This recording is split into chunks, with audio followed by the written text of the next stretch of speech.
in just a couple of minutes. Thanks so much to everybody for being here.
Get started. I know some people are still filtering in. Thanks very much. We are wowed by how many of you are here. It's a fantastic message that you really care about these issues that have been in the news, and thank you so much for being here. I want to go ahead and thank those who helped sponsor this forum and make it possible. TAF, the Asian American Foundation based in Minnesota, and KLCC. I also want to thank all the different elected officials that came out tonight. Hopefully I don't miss anybody here. We have Congresswoman Val Hoyle coming, representative from Senator Wyden's office. Eugene Mayor Karen Knudsen is expected to be here. Springfield's Mayor Sean Van Gordon, Senator Floyd Przansky, Senator James Manning, Representative Lisa Fragola, Lane County Commissioners Heather Buck, Lori Trieger, David Lovell, Pat Farr, and Ryan Senega. Eugene City Councilors Matt Keating, Randy Groves, Jennifer Ye, Greg Evans, Mike Clark, Lindsay Leach, and Springfield City Councilor Corey Rodley. I also see some of my colleagues from the Eugene 4J School Board, and I believe we were expecting some people from LCC. So thank you very much for being here. I also want to give a shout out to the Asian American Council of Oregon and all of its board and volunteers who made this event possible. A few logistics before we get started. Anyone who needs restrooms, there are two sets of restrooms. One, if you go to the back of the sanctuary on the left and go down the hall, you'll see some restrooms. If you go down the stairs and go all the way down that hall, there is a second set of restrooms. We have childcare in a nursery that is off to the left. And I also want to let you know we have a few things that may be helpful for people. We have an email sign-up list if you want to stay apprised of these issues. In the back, it's on a bright orange sheet of paper. We also have a Dropbox for questions. Some people may feel comfortable. We're going to open this up to audience questions after a few questions from the moderators of our panel. But if you want to ask questions after that, you'll either be able to raise your hand, or you can also, if you look in the back, we've got Helen Liu, one of our board members, and she has got little sheets of paper. You can write a question down, and one of us can ask it. You can also put it in the jar, or you can use your phone and email a question to info@asiancouncil.org. So many ways that you can ask a question if you have a question of this panel. We have interpreters. We have an interpreter in the back. Can you raise your hand, Simon? So if you need an interpreter, we've got Simon back here. We also have Eloise in the audience, and so just let us know, and we'll make sure that your question still gets asked. And lastly, I guess what I'll say is we have food and drink after the program is over downstairs. We hope you'll join us for that. And I do want to say that the forum is open to the public. We are so grateful to have all of you here. The strong community support means a lot. Because our time is limited here tonight, we do want to stay focused on what has brought us here, which is the burglaries targeting the Asian American community and what can be done to prevent them. We know that there are broader topics on many people's minds, such as flock cameras and whether to use those, and we know that you care a lot about those issues. Those are important conversations that deserve a forum of their own, but tonight we ask that you honor the focus of this forum, and we want to keep the discussion on this topic. Likewise, we want to make sure the discussion does not turn into one that puts the blame of individual criminals involved in these cases on any one particular demographic, nationality, or country of origin, or becomes a platform for any anti-immigrant rhetoric. So I ask everyone to please respect these ground rules so we can have an informative and constructive discussion about these burglaries and how we can try to prevent more of them. With that, I'll turn it over to my co-moderator, Jensina Hawkins, so she can introduce the panel and give you some background. Good evening. Good evening.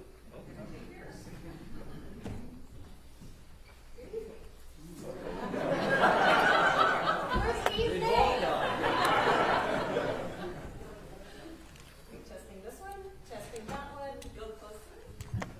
There you go. There you go. All right, thank you. All right. Woo. All right, here we go. Thank you so much. All right, I'm Jensina Hawkins. For the two of you in the room who don't know, that was Jenny Jonak.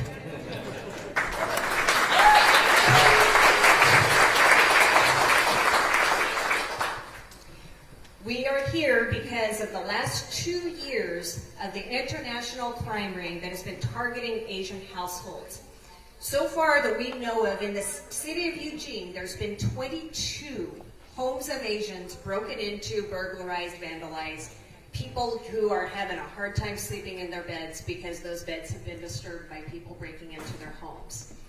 The reason why we asked all of the elected folks to come tonight is because there's a lot of things going on that make it really difficult for the law enforcement to find these people, to keep these people, to charge these people, to do all the things that they need to do to stop these people.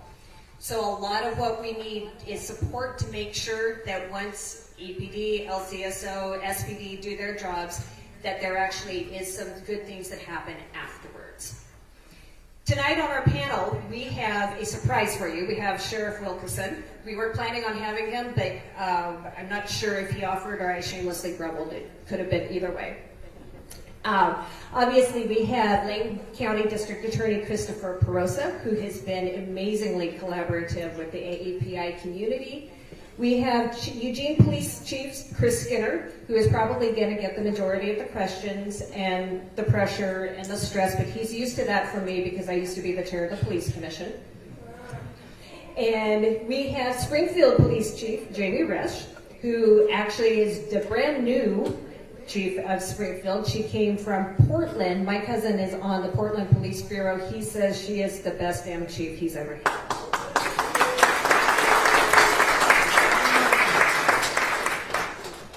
And then we have Prosecutor Gavin Bruce, and I actually don't know what your official title is. It's a Vice Crime Resource Prosecutor or a Senior Assistant Attorney General. Yeah, what he said. Hello. So it is also his job to help explain why we're having a really hard time with a lot of these charges. With these introductions, I'm going to pass the microphone down through the panelists and have them give probably about, I'm going to shorten you guys, sorry, probably about 3 or 4 minutes each to talk about who you are, why you're here, and then we will start going into questions that Jenny and I will alternate, and then we'll open it up for questions from the audience. District Attorney Perosa. Thank you, and I will keep it short because I know you have a lot of questions, and I want to make sure that everybody gets to have their questions asked and hopefully answered. I do want to note to start, and Chief Skinner and I were just talking about this a minute ago, there are going to be some things that we cannot get into, some facts about the investigations or ultimately the people who we believe are involved, because It could imperil the likelihood that we ultimately put a stop to these crimes and these actions, or ultimately for me, as a prosecutor, I have an ethical obligation not to try my cases in the media or in the public square, but ultimately in a courtroom in front of judges and juries and things of that nature. So it's not that we're trying to hide information from any of you with regard to the particular cases, but we have to be very careful about not over-divulging information that could put the investigation itself or the subsequent prosecutions in peril. So with that, I'd say thank you for having us tonight. I think this forum is in many ways long overdue. It's important for everybody to understand that when any one group in our community is being targeted for victimization, we are all under threat. And that is absolutely the case here in Lane County right now. We have, since July of 2024, to my knowledge, had a group of individuals that have been specifically targeting our local Asian population for burglaries primarily. And that is creating a great deal of concern for many of our cherished citizens of Lane County.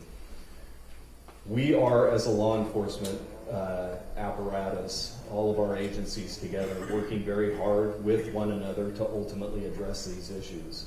They are challenging. There are many different problems and challenges that are presented to us in handling these cases, not the least of which is that these are individuals that ultimately are not people known to us. They come into our community for a short period of time and then they vanish. And so we don't have familiarity with these folks. We don't have familiarity with their vehicles, or even we're just catching up to their tactics and the ways that they are ultimately committing these crimes. So all that to say, we are working as a group very collaboratively to try and share information, to try and strategize how we can attack these cases as best we can. But please ask your questions. We want to be as open with you as we can be. I'm going to take this for a moment from you. That was short, by the way. We do still have people coming in trying to find seats, so if folks are able to scoot a little bit, get cozier than you might be comfortable with to make room for more people coming in, that would be fantastic. Thank you so much. Chief Skinner. Good evening to everybody. For those that don't know, I'm Chris Skinner. I'm your Chief of Police here in Eugene, if you reside here in Eugene. I am entering my 35th year of law enforcement service in both Washington State and Oregon, and I have been here for 7.5 years. And we've been working really, really hard on kind of the public safety footprint here in Eugene, and continue to work really hard on trying to create a sense of safety for people. And the one thing that I would say is that it's a delicate conversation between safety and the perception of safety, two completely different conversations. And I know that that's both is going on with this particular group within our community. Not only are they being targeted, but they also feel really unsafe, even if they've never experienced being a victim of crime. I am going to, as best I can, frame a lot of my discussion around the victims of the crime, or at least making sure that the victims' voices are heard as we go through this. We try to take a victim-centered approach as we investigate these crimes. Sometimes we do a really good job of that, and as imperfect human beings, sometimes we don't do a very good job of that. But what we're committed to doing is coming back around and hearing the experiences that we have from our victims of crime, and trying to learn from that and grow and change from that, so we can make sure that we tailor our services around victims. At the end of the day, the next couple of us that are going to talk, our job is to fight crime. That is the core of our mission, is to make sure that we try to eradicate crime once we identify how we can do that. And so you will hear from me around the types of crime fighting that I think needs to happen in the city of Eugene to not just protect this particular group that's being targeted, but all citizens. Good evening. My name is Carl Orkson. I have the honor and privilege of serving as your sheriff. I will keep this kind of short. I will just say that both Chief Skinner and Chief Ross do not have adequate resources. I do not have adequate resources.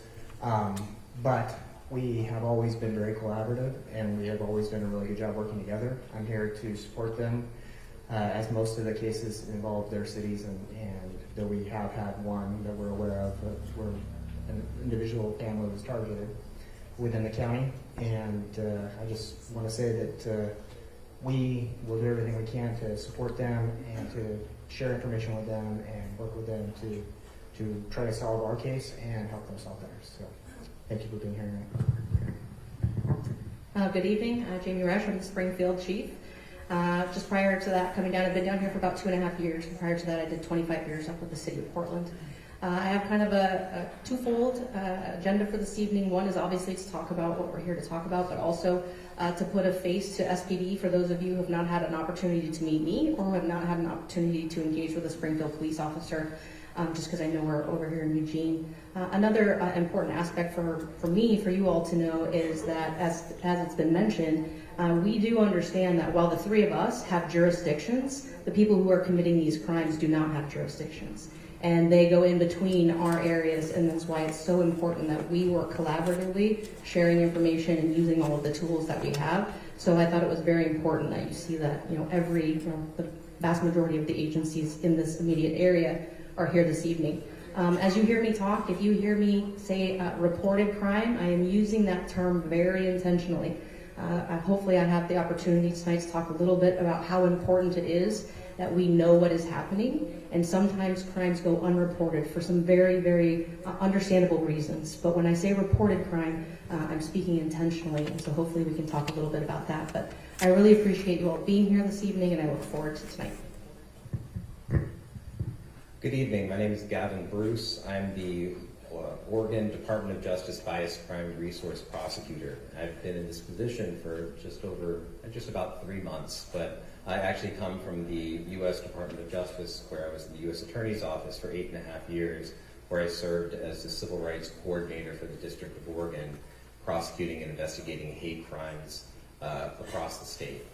And I think it's a perfect segue from discussing collaboration between the different agencies here locally, and it's why I'm here today, is to talk about the collaboration that we see between the different agencies and also statewide, because this isn't just an issue that is affecting Lane County. There are communities, AAPI communities, that are being affected in Beaverton, in Albany, in Deschutes County, and all over the state that are being affected in very similar ways.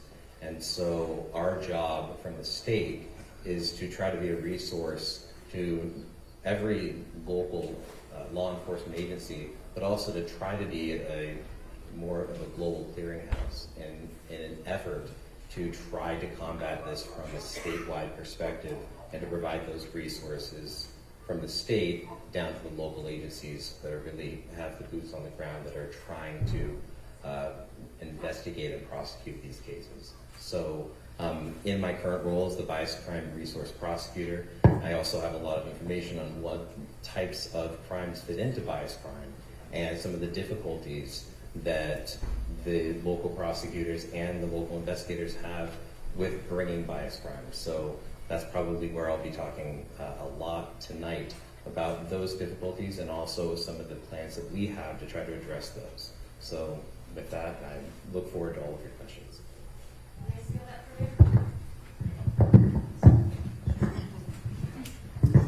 That wasn't awkward at all. So, in addition to all of the other really important people here, I just wanted to point out that Mr. Jenny Jonek and Mr. Jensina Hawkins are here as well.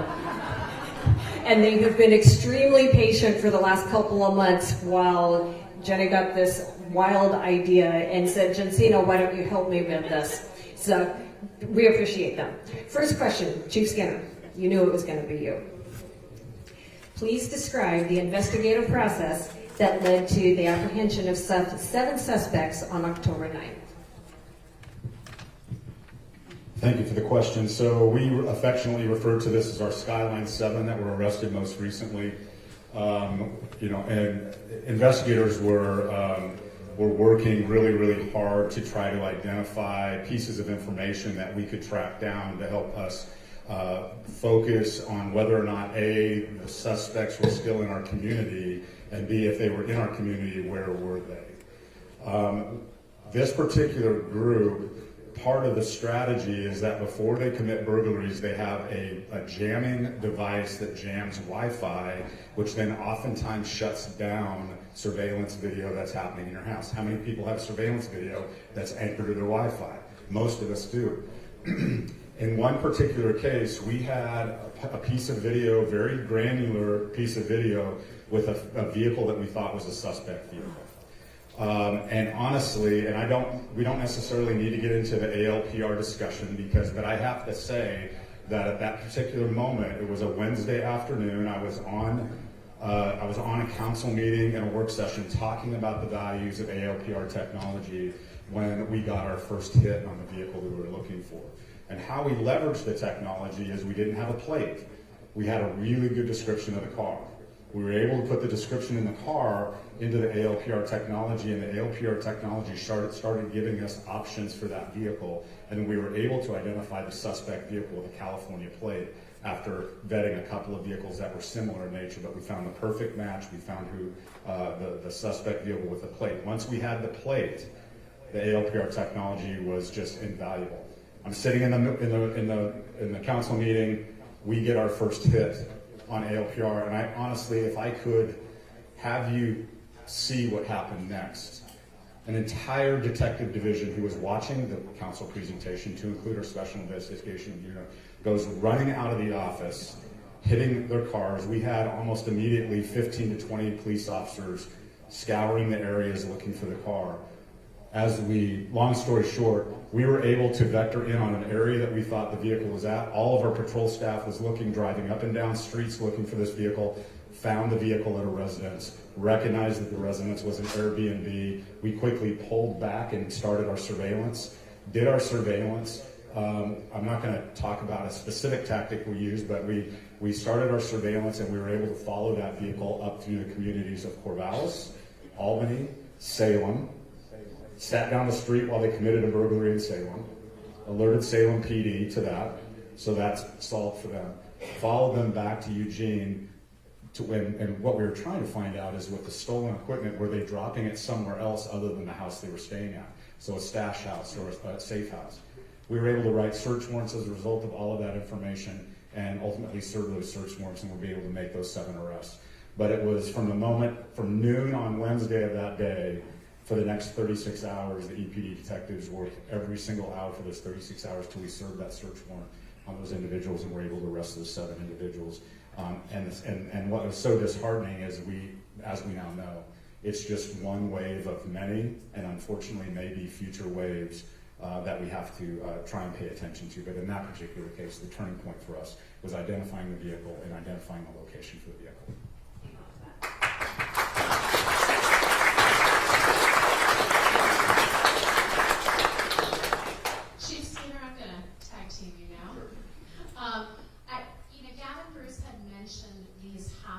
Outside of Lane County in other parts of the state. Can you speak to that? Because I think one of the questions that's come up is how much of this needs to be a local effort, and how much of this really requires coordination among jurisdictions or action at the state level? Yeah, this is not a Eugene issue. This is a statewide, this is a national issue. Most recently, there was a separate group of individuals arrested in Clackamas County just recently. We got alerted from some law enforcement professionals in California that were tracking these individuals up the I-5 corridor. They bypassed Eugene and went up to Portland and did their work up there. And so it's happening up and down. And this is one of the challenges of being on the I-5 corridor. It's an easy ingress, egress. It's easy to duck into our town and victimize our community, and then easily and quickly escape. But we're seeing this up and down the West Coast. We're seeing this nationwide.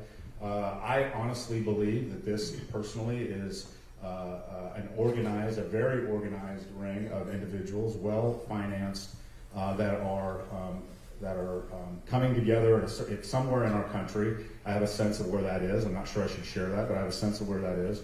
And then going and being sent out into our communities all over the country to perpetrate these crimes. I honestly believe there's a chance that this is a separate business model for a cartel type of organization. Thank you. I guess we didn't really plan the placement of the panelists and the microphones very well. But the question is for Attorney Bruce. Can you break down for us exactly what everybody has been asking about since they heard about this? Why these burglaries do not qualify as hate crimes under Oregon law? I'm happy. Is this on? Yes, okay.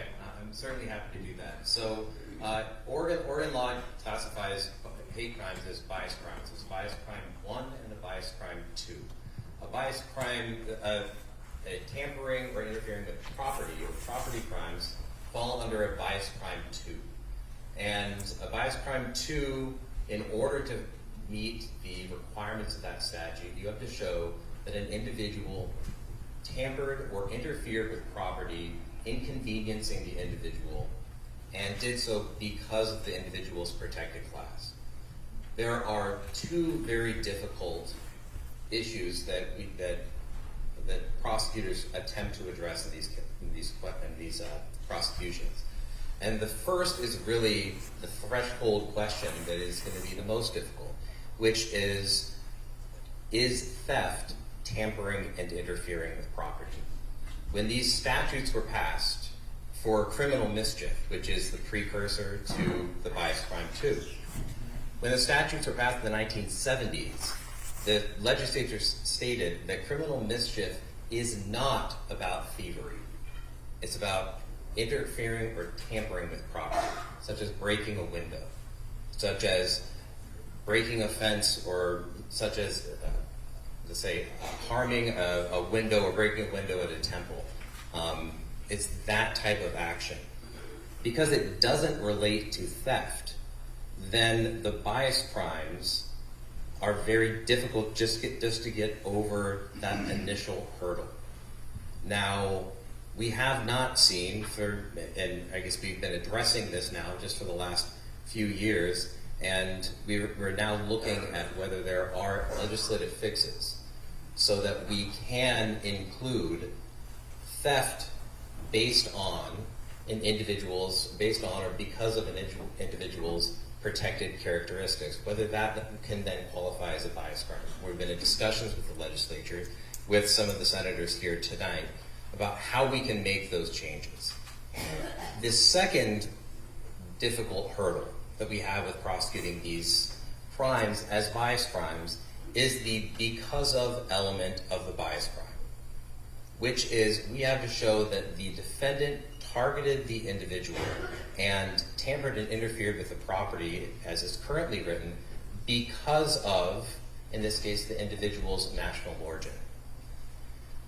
A defense to that claim can be that we are targeting the individual not because of national origin, but because we know they own a business, because we know the individual has a lot of cash assets at their house. These can be defenses to these claims and can make that second because of difficult to prove in a prosecution. Now, there really is no definition currently in law for what because of means. We go on what has been a Supreme Court case, which is the State versus Hendricks, which does say that motive, that because of element, can be satisfied if a biased motive had any part in the crime. So that allows prosecutors to be aggressive in charging these. However, when you have the initial hurdle of tampering and interfering, not accounting for theft, as well as the because of hurdle on the back end of the prosecution to the jury, it really makes these crimes difficult to prosecute as a bias crime. So that kind of lays that legislative ground, or the prosecutorial groundwork, and why these are difficult under a bias crime heading. It's also worth noting that the cases that we would be prosecuting, bias crime 2 is a misdemeanor. It's an A misdemeanor, which means the maximum penalty for a bias crime 2 is 1 year, and it's 1 year of jail. Whereas and this is, I'll kind of ask for DA Perosa to chime in, on some of the burglaries, burglary ones, some of the other felonies that are charged have much more significant sentencing power to hold the individuals accountable for the actions that they're taking to victimize this community. So prosecutors are going to be leery to include a bias crime in a prosecution with a burglary in the event of saying, well, we want to focus on what is the most readily provable offense that is going to have the most significant effect judicially. And so I'll pass that over on how the state has been looking at these for burglaries. I know that Washington County's charged with racketeering, for example, as well. But I let DA Gross kind of echo or chime in here. Yes. Although that is the state expert, who am I to question his position on that? No, he's absolutely right. I mean, the reality for us as a prosecutor, I've done prosecution for well over 20 years now, is that, you know, this is a case in which we ultimately have, in the case of the Eugene cases, burglary in the first degree, which is a Class A felony that is it's the gravamen of the crime, it is the easily provable charge, and then we have this potential misdemeanor where we have all kinds of evidentiary issues. From our perspective, I don't like to include charges I know I'm going to have difficulty with on my charging indictments as a prosecutor, because I do not want to get into a position where I've trained my jury to question me and my judgment on certain things.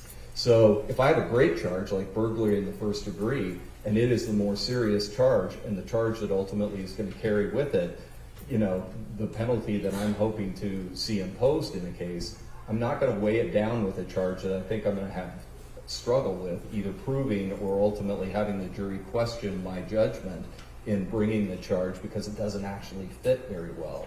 So that has been one of the problems that we've seen with this. I will note, however, that with burglary in the first degree, a Class A felony, while that is an extremely serious charge, we are dealing in these cases often with people who fall within the whole felony sentencing guidelines in the state of Oregon falls on this chart right here.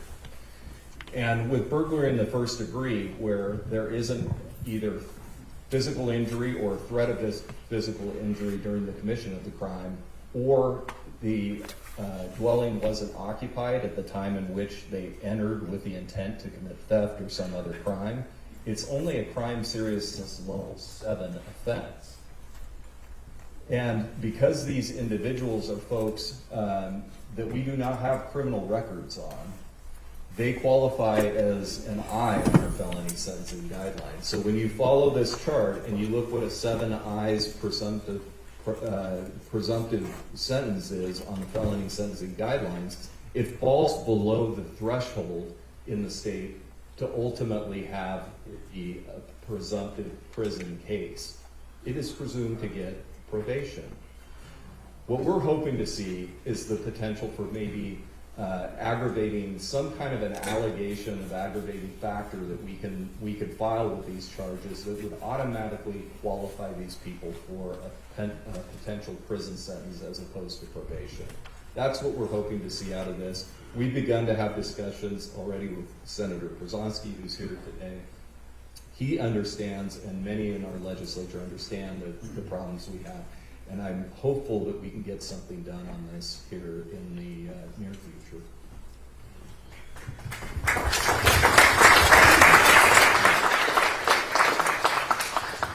DA Perosa, that brings me to my next question, which I know has been on many people's minds.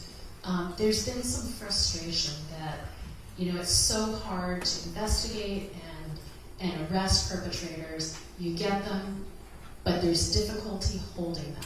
And when they're released on $5,000 or $10,000 bail amounts, which to victims who may have lost significantly more than that seems both deeply unfair and also to reinforce what Chief Skinner was saying. If this is a cartel and this is its business, it's a pretty good business model. If you can steal a lot more than that and get out with no repercussions with just a fraction of what you stole. So can you speak to why that is in our system and what you see as a potential solution to that? I share the frustration, and prosecutors around the state do frequently. We talk about this a lot. First, it's important to understand that I don't have any control over a person's release from custody. I don't have, the only time where I ultimately have the ability to affect whether or not the court's going to release someone or not is if I can prove to the court in an independent hearing that that person is an immediate threat to the community or to the victim themselves. We don't have any evidence in these cases to be able to challenge the release decisions that are being made by our pretrial services in court in doing that.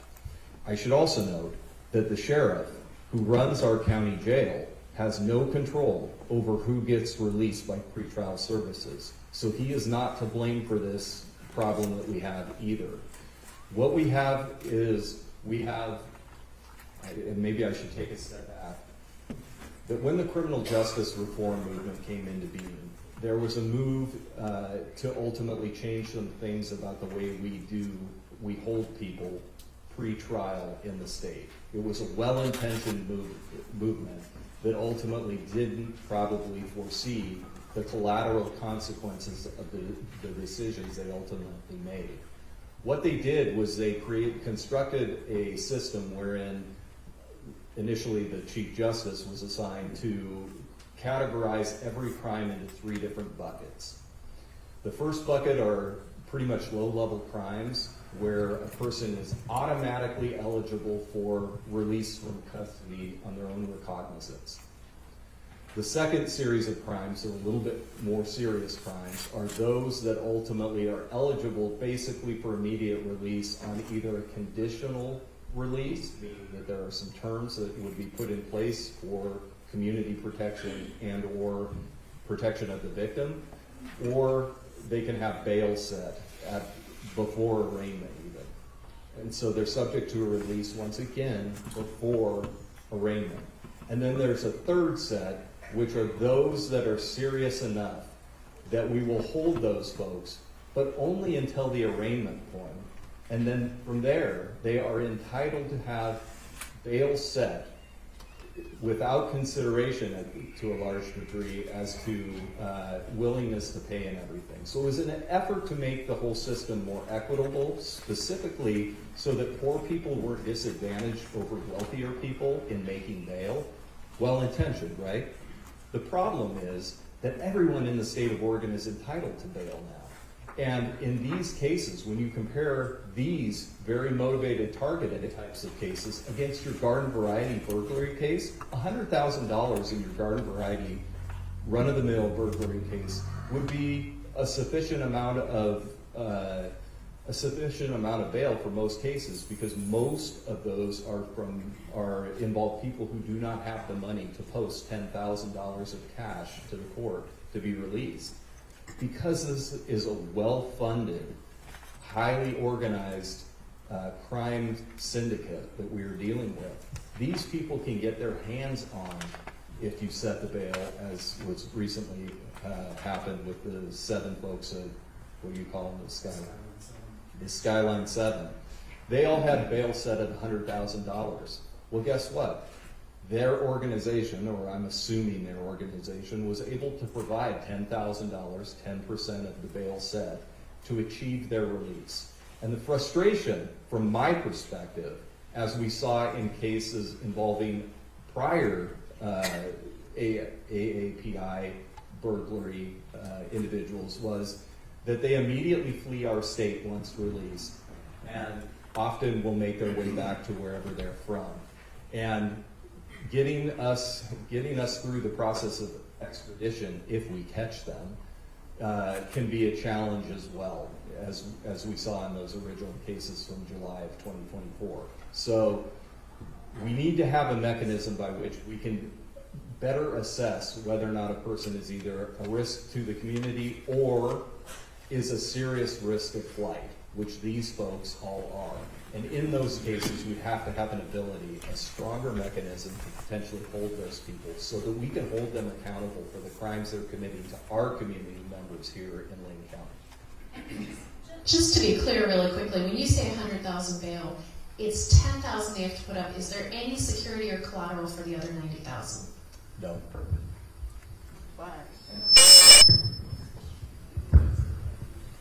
All right, well, thank you for raining on our parade, dear Perosa. The next question is for Springfield Chief Rush, and then I would like you to pass it to Sheriff Wilkerson, because I think this also is going to apply to his territory as well. Can you explain to us why Springfield and rural Lane County is either not experiencing or reporting as much of these crimes happening? Well, I don't know that I can explain the why, but I will give some thoughts and ideas as to possibilities. And I mentioned that earlier when I talked about reported crime. And there are a lot of reasons why people may not report crime. And they're very valid reasons, a lot of unknowns. What's going to happen if I call the police? Who's going to show up? What police officer I'm going to get? What happens after I call the police? Not to mention some very valid concerns related to language barriers and cultural differences. And so that's why I think it is so important that we have these conversations, so that if we are experiencing these types of events in our city and they're not getting reported, that we have community members that we now have relationships with that can reach out to our community members and make them feel more comfortable in reporting to us. So I know, like in Springfield, we have access to Language Line for people who may need that assistance. We also have 2 detectives that are assigned to investigate these cases if we should get them. So that was for consistency, so that victims, if they need to, know that they're working with the same detective for each case. We also have a limited ability if there are individuals who really just don't feel comfortable initially talking to someone in uniform. We have the ability to respond not in uniform. I don't want to just blanketly say we can do that, because we still do have to wear a uniform and respond to calls, but there are certain situations where that can be very beneficial. Another option that I would like to put out this evening is that before coming here, like I said, I was in Portland and I had the wonderful opportunity to serve on their AAPI council there. And before I came tonight, I reached out to them and they said if there's anybody in any of our communities down here who would feel more comfortable talking to them first before they reached out to our law enforcement, just to hear their experience about working with police, that they are more than welcome. And if there's anybody here tonight who would like that opportunity or knows somebody, please contact me after. I'd be happy to make that connection. But again, I think there's just a lot of unknowns.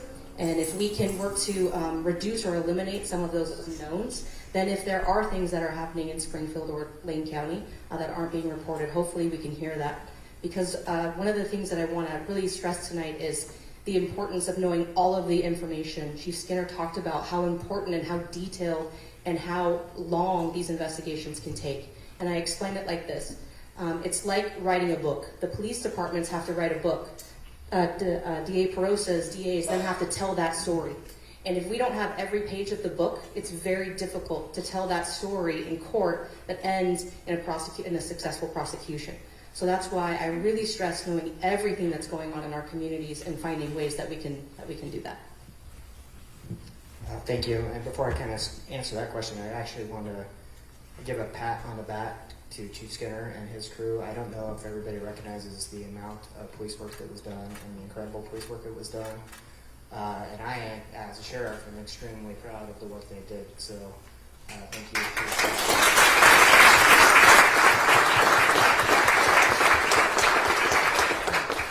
To add on to what Jamie was saying, I think that I agree with everything she said.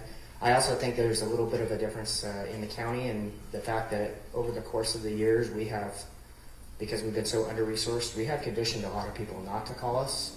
A lot of people have been victims of crimes and think to themselves, oh, well, they're not going to be able to do anything about this anyways. The chief had earlier said reported crimes. I'm not certain that there aren't several more of these cases in the county because they have not been reported.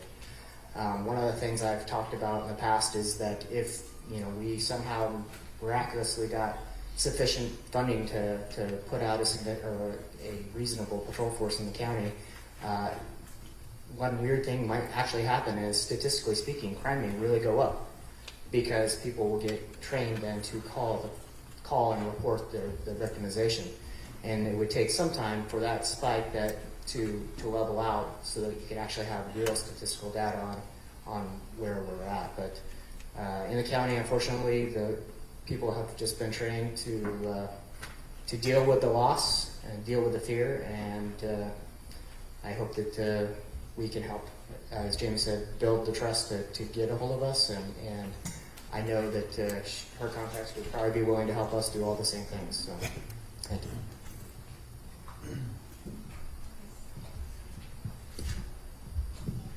Thank you. And for anyone who needs to report a crime, we have a one-pager that's got different numbers on it. And I also want to make clear that the Asian American Council is here to help, to assist, to provide support, and to connect you with resources. So if that's something you know of, or you know of anybody who needs to report something like that and they want that support, it is here for you. Our next question, and I'll ask Jensine after that if she wants to go to the audience, because I know we're running a little late on time. Attorney Bruce, one thing that's been really frustrating about these is the fact that they are targeting the Asian American community, and I see a lot of pushback on that on social media, where people are in disbelief that in fact there's one particular demographic of the community being targeted, and they want to know why. People are more likely to believe that it's just someone that seemed to be wealthy as opposed to the Asian American community. And that's been really tough, I think, for victims who feel like part of the experience is being denied. Can you speak to what kind of stereotypes are playing into the targeting specifically of Asian Americans? And is there something we can do to push back on that? That's a fantastic question. And I think all of us up here will say, you know, from the top of the mountain, from the top of the mountaintops, that these burglaries are targeting the AAPI community. They are. I mean, it's not just that the lived experiences of the victims that we see who have been targeted. It's the data.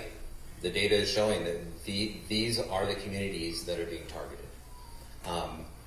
As to the stereotypes, one of the stereotypes really that really plays with a lot of bias crimes in general are that these are communities that have been it's ingrained that there is a sense of distrust of law enforcement, sense of distrust for reporting, and in some cases a sense that there won't be, whether the crimes won't be reported to law enforcement, or that the victims will remain silent, whether it's because of shame, whether it's because for a whole host of other trauma-informed reasons that they would remain silent. It's events like this that help us talk to that. It's seeing a room full of individuals and community members that are dedicated to assisting and speaking for those in the community, and those in the community speaking out.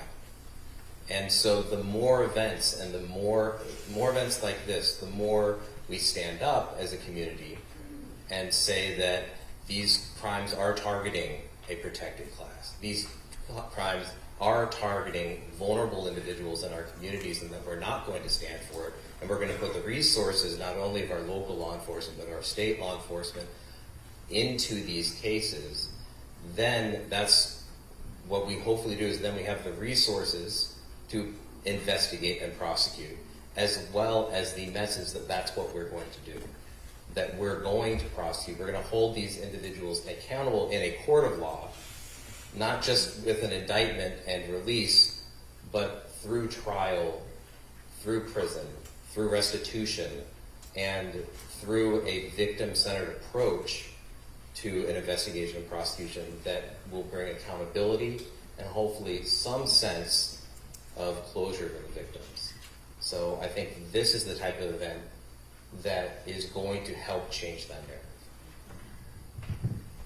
Okay, so I guess I get to start the free-for-all. First of all, I need to know where our microphones are and who's carrying them. Okay, Susan Cox is going to help us. She's our honorary Korean consul, by the way. All right, Susan's got the microphone, so if you have questions for the panelists, please raise your hand. Okay, all right, that's a good start. Hi, I'm Marvie Schumann, and a few months ago in our neighborhood, I actually witnessed, because I was interrogated by the detectives that went door to door, there was a very big burglary. This happened when we had that windstorm, and the family that was burglared was, their fence fell. And from what I understand was the burglars came, it was a corner property, burglars came, broke the back door, and stole cash, the vault, and many other personal items. I know that they are becoming very sophisticated now, so I want to know what we can do to enhance our security system. I had cameras, so some of the photographs that I said that when we were looking through the cameras that I didn't recognize his vehicle, I gave to the detective. I don't know if that helped or not, but what could we do as neighbors? You know, aside from the fact that we've sort of formed a little neighborhood watch among the neighbors around us, but what could we do to battle this jamming of the Wi-Fi? I mean, how can we help ourselves be more secure and unafraid with things like this? This looks like a question for Chris Skinner. Well, it's a multi-part question with multi-part answer. One of the things that we have a tendency to do as a people is we live our lives on social media, and everybody knows where we're at any given time. Most of these burglaries are happening when people aren't home. Not all of them, but many of them are. And that's by design, because they know when you're not home, because they have done a tremendous amount of surveillance to recognize where you're at. We were talking about stereotypes a little bit earlier. One of the stereotypes is that all business owners are wealthy. If you're a business owner in this community, in this audience, you know that the business owns you more than you own the business. So there's a sense that somehow being a business owner means that you're a target, a wealthy target to take advantage of. And they do a tremendous amount of research. They identify who the business owners are. They identify where they live at home. They do a certain amount of surveillance to see your comings and goings, understand when you're there, when you're not there. We have a tendency, and I know that my family is susceptible to this, that we have, our social media sometimes announces whether we're home or not, whether intentional or not. And so they try to take advantage of that. The jamming situation this is one of the things when you're so dependent on your Wi-Fi signal, which, I've got teenagers at home, you'd think it's the end of the world if the Wi-Fi went out. But that's one of the challenges. Before we had Wi-Fi, and had all of this connectedness, there was, these things were hardwired into our houses. I mean, the old school ADT red flashing light in the corner of the house, and now what we have in the Skinner household is either, an Arlo camera or a Ring camera, and all of it's predicated on whether our Wi-Fi is working or not. So that's a really, really tough. That's why they're doing that, is because they know they have high levels of success when jamming Wi-Fi, so that you can't get the surveillance. But we as a community, for instance, the case that we made on the Skyline 7, the video that we got there was not the victim's video. It was a neighboring video that we were able to get. And so as much as we can have a really good community conversation about surveillance is happening everywhere. And in many, many cases, your neighbor's surveillance is going to help you out. And so coming together as a community, being aware of what's going on in your neighborhood, and calling us when you see something suspicious, and not waiting or think about it. If there's a gut feeling that that's not right, then call us. Even if we can't respond because we're busy, if we can get that piece of information, hey, there's a gray van sitting down the street that just looks like it just is out of place, and there's somebody sitting in that, and I saw 3 or 4 males walking to the van and walking away. I mean, we had this most recent burglary that we had. Our best witness that we had, and we had to go find this witness, our best witness watched 4 individuals walk away from our most recent burglary with a sawzall in their hand. For those of you that don't know what a sawzall, it's a cutting tool, and a step ladder. And guess what? It was a 2nd-story entry, and they ended up cutting out parts of the walls looking for where cash might have been stored. That was in broad daylight, and we had to go find this witness to be able to tell us that. So in many cases, the piece of information that we need is held within your community, within your neighborhood. And that would be really, really important. And then from there, quite honestly, we need to just be turned loose with all the tools that we can have at our disposal to be able to chase down the perpetrators of this crime and be able to do that. I am not going to be able to tell you that there's any one thing that this police department can do for you or you can do for yourself that's going to make you 100% sure you won't be a victim of crime. I know that doesn't feel good. But if there's one thing, when you look in this room and all of the differences that you see in this room, if there's one thing that binds us together is we're all susceptible being victims of crime in this community. And if we come together as potential crime victims and crime victims in this room, we can come up with some of these solutions. And I think that's one of them is making sure that we take care of each other within our own neighborhoods.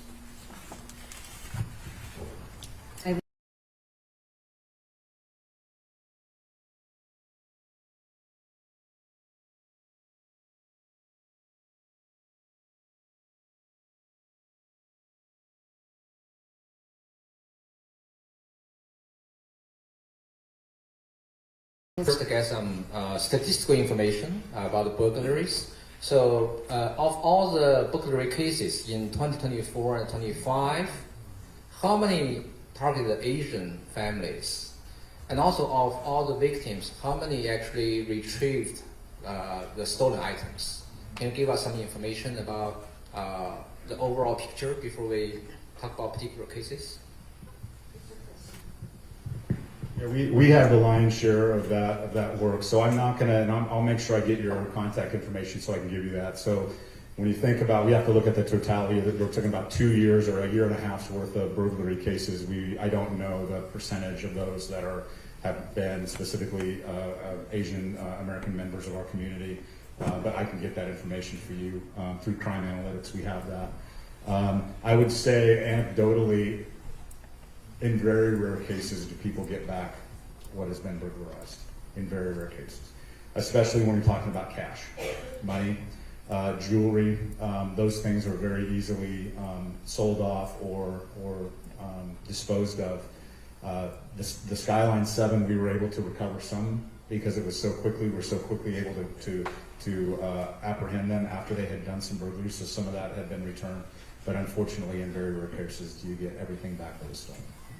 But I want to make sure I get your contact information because from a statistical analysis, we can do some really, really good and deep dive work for you to help better understand and answer that question. Let's do one. And I just follow up,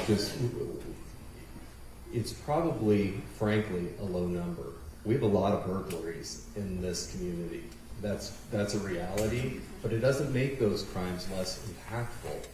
The fact that these folks are targeting the AAPI community in the most insidious ways, from my perspective, doesn't mean that because maybe we have, in a year, 1,000 burglaries in Eugene, Springfield, Lane County, and only 20 were AAPI, doesn't mean that your cases aren't absolutely important to us. In fact, they're incredibly important to us because unlike many of those other crimes of opportunity, this is a group that is targeting members of our community specifically. They're coming from other locales to our community to target members of our community. And so they're very important to us. So regardless of what the numbers would actually look like, please hear us when, as Chief Resch was saying, we want you reporting these crimes. We're going to have better statistical information if you report crimes that are happening to you. And I would feel terrible if ultimately crimes were happening out in our community and you were failing to report them either because of shame or some other reason. We want to know about them. We want to help you out.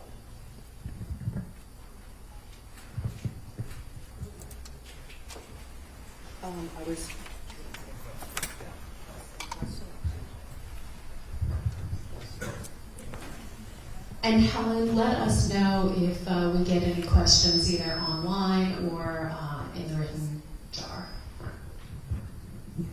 So for cases where burglary involves people who are still in the house versus those that there are no one at home, what would be the best course of action to protect family left at home? So if I understand the question, if it's a home invasion burglary and people are there, you're asking what's the best course of action for the people that are there in the house? I think it depends on. That's such an interesting question, because what my family would do and what your family would do might be two completely different things, and I'll just leave it at that. I'm married to a former Marine police officer wife, and so God help him. But it's a serious question. The first thing I would say is that your safety is paramount. Anything you happen to lose that's of material value is not worth your life. I have not seen anything to suggest this particular group is violent. We have not seen a level of violence or of carrying of weapons or those types of things. They are crimes of opportunity for them while you're mostly gone. And in a few instances where they thought somebody was gone, somebody might have been there, but there was not an altercation. There might have been one or two, but not significant altercation. But your safety is the most important. So I would say that we would say if you're calling 911 in this particular cases, and that's the distinction. If it's a crime in progress, we want you calling 911. If you happen to come home from vacation or a long day at work and you found that your house is burglarized, then it's more appropriate for the non-emergency number as opposed to the 911, the in-progress number. But those dispatchers would probably tell you when you do that is they would ask you to feed them intelligence about what's going on, where you hear people, what you see, so responding officers to the scene can be prepared. We come in very heavy and fast on those, and it's important for us to try to articulate and be able to know who are the good people versus the bad people in that scenario. And so sheltering in place, especially if you're not in danger, sheltering in place is really important, much like in our schools. We have shelter-in-place types of strategies for active threats in our schools. It would be the same for the house, sheltering in place. But at the end of all of this, making sure that you understand that your life is more important than anything you're going to lose. And again, being able to feed us as much information as we can so as we arrive. Because when something comes out and it's a home invasion, what happens is tones go out on the radio. And when tones go out on the radio, everybody's listening. I don't care what they're doing or where they're at, they're listening. And it looks like a 6-year-old soccer game. If you have 6-year-olds that chase the ball around, that's what happens. You get a tremendous amount of resources. And when we arrive on scene, we're very coordinated. But communication is really important, and being able to understand who the suspects are versus who the victims are is a really important piece of information for us. And so feeding us that intelligence is super important. Can I just add one thing to that? And you mentioned like your family is at home, so if we take the scenario that you're not at home, but maybe you've been made aware that you're watching camera or something, it's very important. I always tell people, especially who have children at home, to make sure that they know their address. A long time, like when I was growing up, if you picked up the phone, you called 911, dispatch knew it because the phone was where I was because the phone was connected to the wall. Most of us have cell phones now, and a lot of us don't have landlines in our home. So a lot of times we get phone calls and we're trying to figure out where people are. And so if it's really important that every person in your household knows your address. So if they're on a phone that dispatch can't immediately track, we can get that information as quickly as possible. I'd like Sheriff Wilkerson to address the question as well for folks in the rural part of Lane County where it may take longer to have a deputy respond. Sorry. Yeah, unfortunately, depending on where you live in Lane County, you may not get the same level of resources or the same speed that both of these chiefs have the ability to provide. I would say that everything that Chief Skinner said is absolutely 100% right on, in that there's nothing in your home that's more valuable than your life or the life of your family. So honestly, I tell my staff that if they see something off duty and it's not something that they need to immediately involve themselves with, to stop somebody from getting hurt or injured, I want you to be a really good witness. That's also one of the things I would say is, get as much information as you can, but get yourself to a place of safety and give us all the intel you can give us. And have plans. Jane was talking about make sure your kids know the address. Make sure your kids know where a safe place to go is. Make sure that you know how to get in and out of your house in all the various ways. And it's important for a variety of reasons. If you have a 2-story house and the house is on fire, how do you, if you're upstairs, get out if downstairs is blocked? So some of these things are just natural planning, and they can kind of cover multiple scenarios. So, but just do everything you can to keep you and your family safe.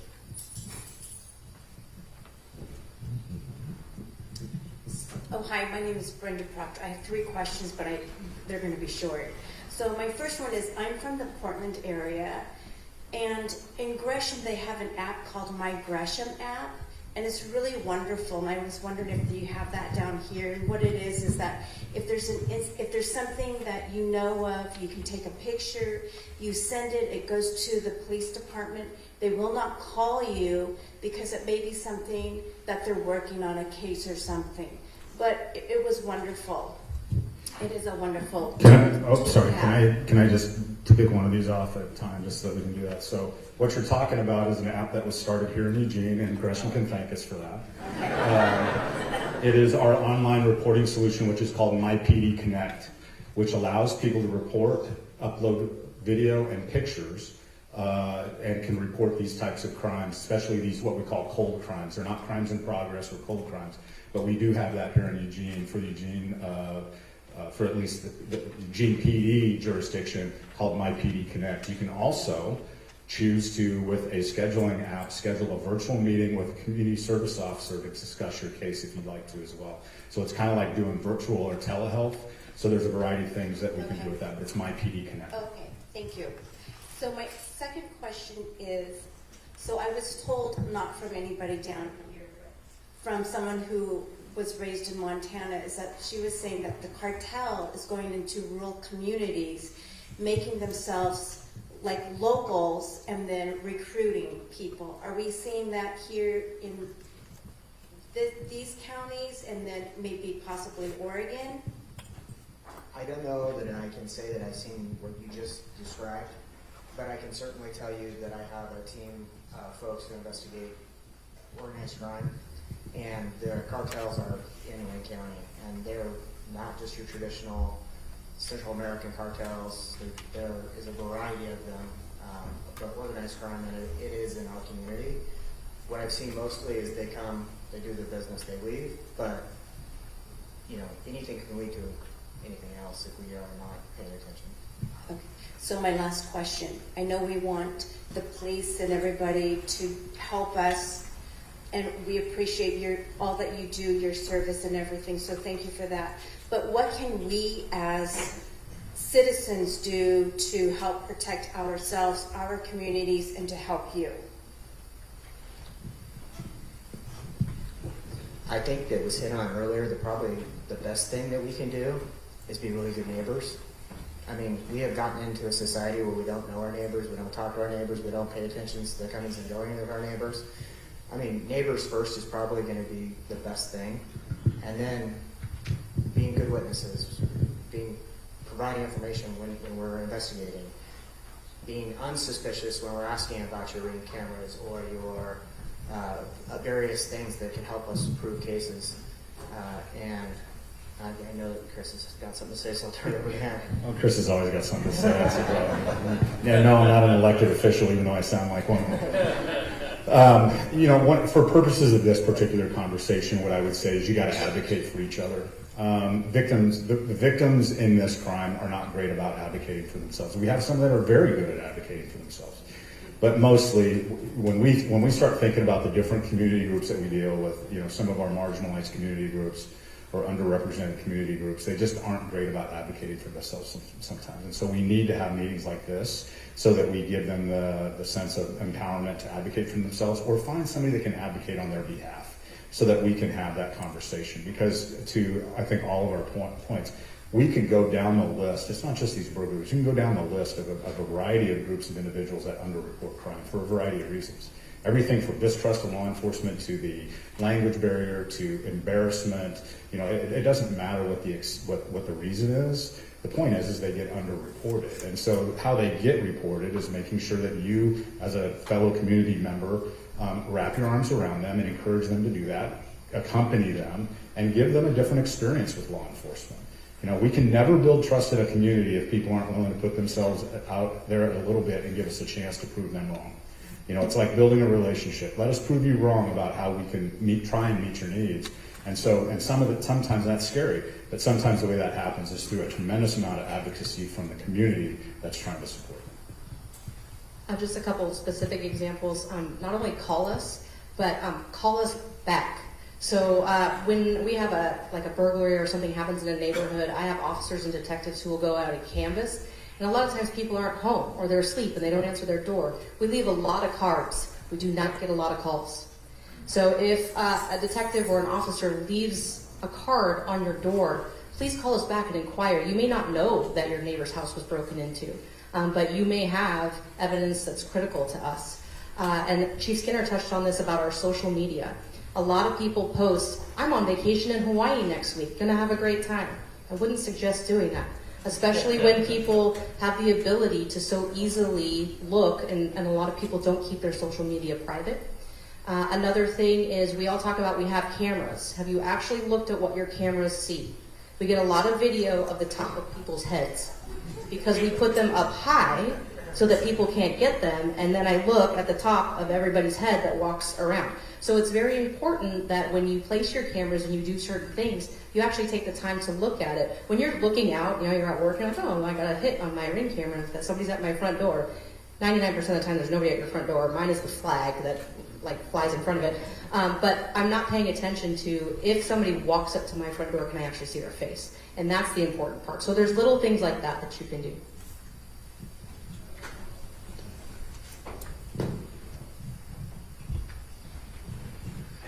Can you share any information that you collected from the Skyline 7? No.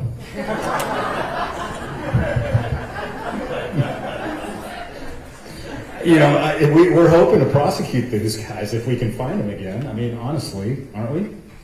Yeah, exactly.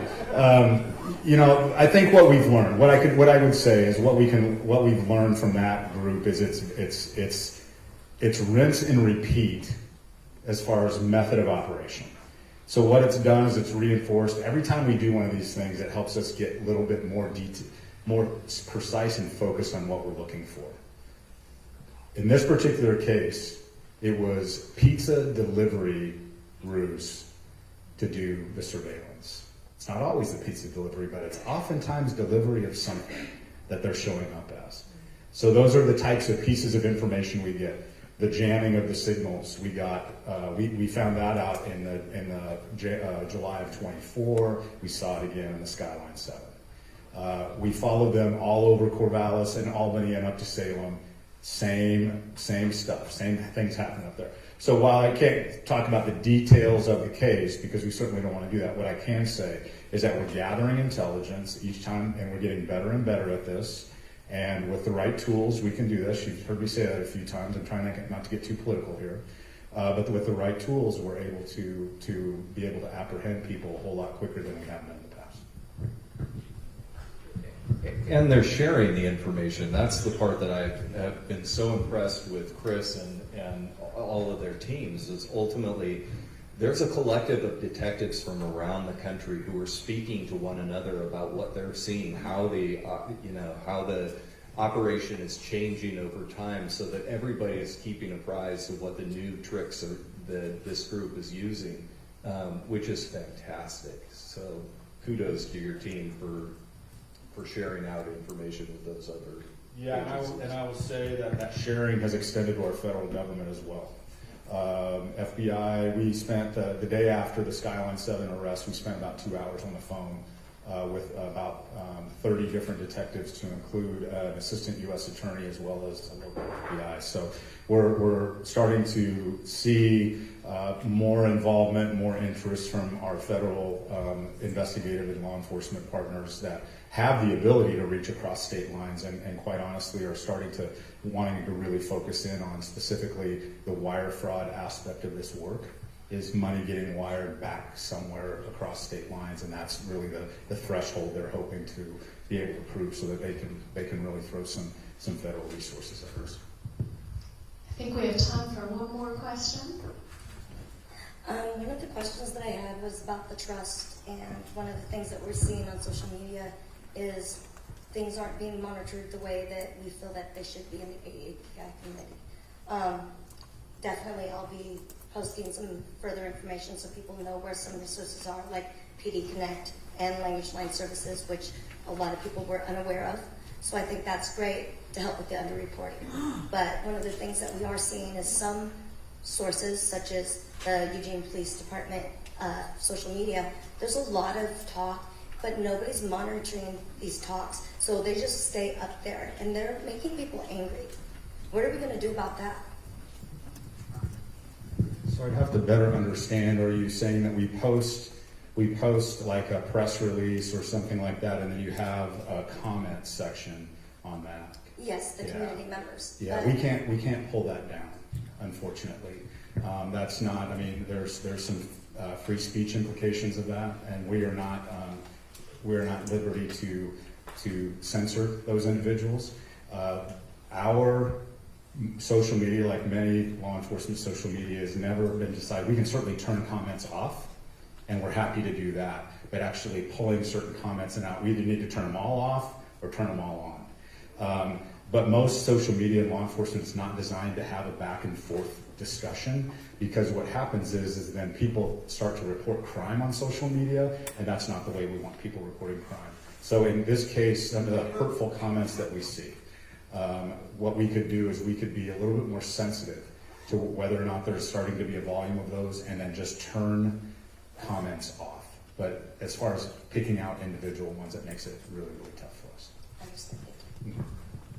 So I just want to, we're almost at the 8 o'clock hour. I want to say again from myself and Jensina, thank you so much to everybody for coming, for being here. This is not over. We have food and drink for you downstairs that we hope you'll enjoy.